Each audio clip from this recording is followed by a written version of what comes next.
Election దగ్గర పడే కొద్దీ ఆంధ్రప్రదేశ్లో రకరకాల ట్విస్టులు కనిపిస్తున్నాయి.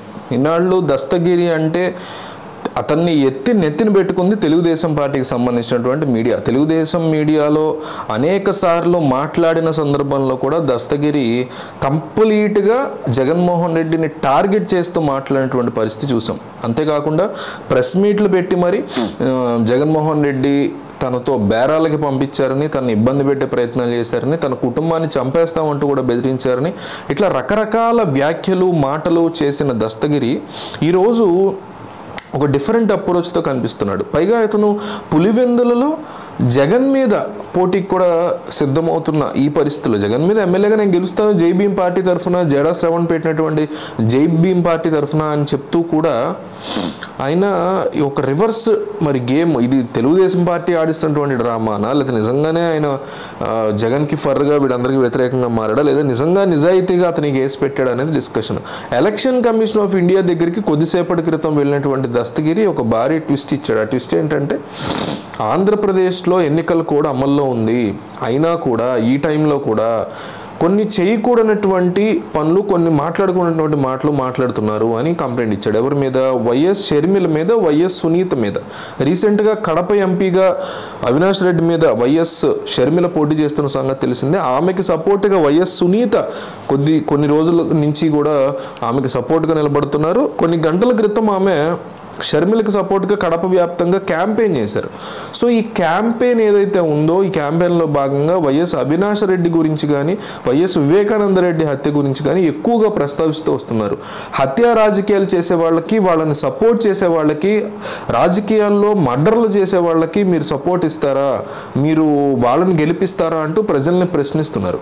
అయితే కొన్ని చోట్ల షర్మిలను బాగా రిసీవ్ చేసుకుంటుంటే, ఇంకొన్ని చోట్ల షర్మిలకు కూడా కొన్ని రకాల ఇబ్బందికర పరిస్థితులు ఎదురవుతున్నాయి. కొంతమంది జగన్ ఫ్యాన్స్ నేరుగా షర్మిల్నే ప్రశ్నిస్తూ కూడా ఈ రకమైనటువంటి క్వశ్చనింగ్ చేసినటువంటి వీడియోలు కూడా వైరల్ అవుతున్నాయి. ఈ నేపథ్యంలో దస్తగిరి నేరుగా రంగంలోకి దిగి ఎలక్షన్ కోడ్ ఉన్నటువంటి టైంలో పర్సనల్ లెవెల్ డిస్కషన్స్ నడవకూడదు, వాటిని రాజకీయాల పరంగా మాట్లాడకూడదు, మీకు నిజంగా బాధ, ఆయన చనిపోయిన బాధ ఉంటే ప్రెస్ మీట్ పెట్టి దాని గురించి మాట్లాడవచ్చు, కానీ ఎలక్షన్ క్యాంపెయిన్లో దాన్ని తీసుకురాకూడదు. నిజంగానే అది అతను పెట్టింది election code of conduct, model of conduct అంటారు, దాంట్లో ఉంది. అది మనం పాటించాలి కూడా, డెఫినెట్లీ షర్మిల పాటించాలి, అవినాష్ రెడ్డి కూడా పాటించాలి.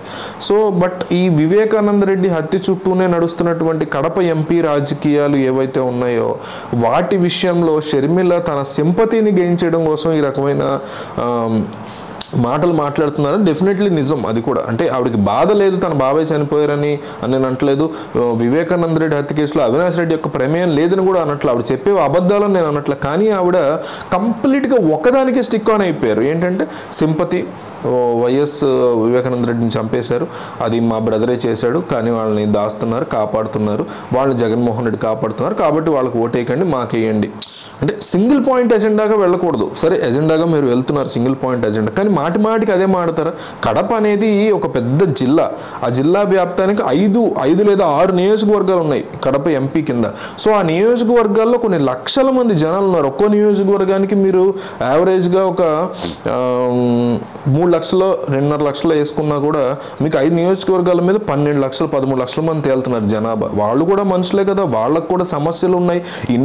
ఇన్ని సంవత్సరాలుగా వాళ్ళు ఇబ్బంది పడుతున్నారు. మీ ఫ్యామిలీయే, మీ నాన్నగారే కడప మొత్తం రారాజుగా ఏలినటువంటి పరిస్థితులు కూడా ఉన్నాయి. మీ అన్నయ్యే ఇప్పుడు సీఎంగా ఉన్నటువంటి పరిస్థితులు ఉన్నాయి.